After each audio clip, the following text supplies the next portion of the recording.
الإسكندرية تقدم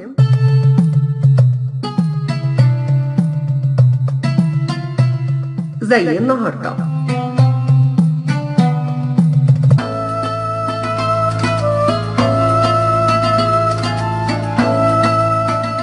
تاريخ من الماضي بساعة اليوم، كان فيها أحداث تحتاج ألبوم نحكيها في وقت يعدي قليل، لكن فايدته لسنين حتدوم.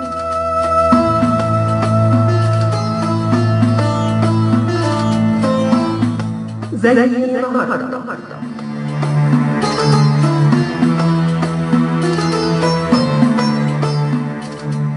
كلمات المقدمة إهداء الشاعر أحمد الحملة.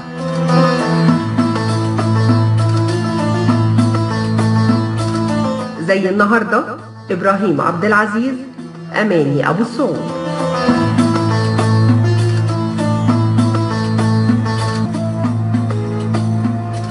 أهلا بكم أصدقائي، وجولة جديدة مع بعض أحداث كانت زي النهاردة 21 أغسطس.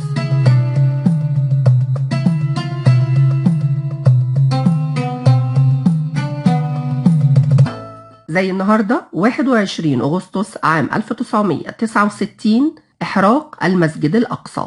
المسجد الأقصى واحد من أهم المعالم الإسلامية التي تتمتع بقداسة خاصة لدى المسلمين، فهو أولى القبلتين وثالث الحرمين، وهو يقع في الحرم القدسي الشريف داخل البلدة القديمة لمدينة القدس. يمثل المنطقة المحاطة بالسور المستطيل الواقعة في جنوب شرق مدينة القدس المسورة، وهو يشتمل على قبة الصخرة والمسجد الأقصى المسمى بالجامع القبلي. هناك ما يقرب من 200 معلم آخر في هذا المربع.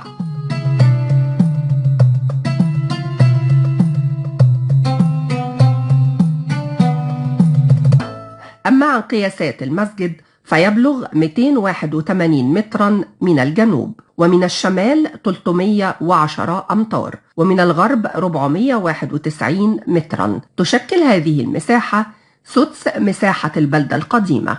وللمسجد الأقصى 14 بابا، منها ما أغلق بعد أن حرر صلاح الدين الأيوبي القدس. كان يعرف باسم بيت المقدس، وكانت القدس تعرف باسم إلياء.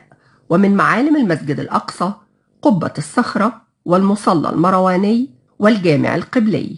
مخطئ من يسميه بالحرم القدسي الشريف، فالصحيح هو المسجد الأقصى. وقد تعرض المسجد الأقصى للكثير من الاعتداءات من الكيان الصهيوني، وكان من بينها ما حدث له زي النهاردة من عام 1969 إذ تعرض للإحراق على يد مايكل دينيس.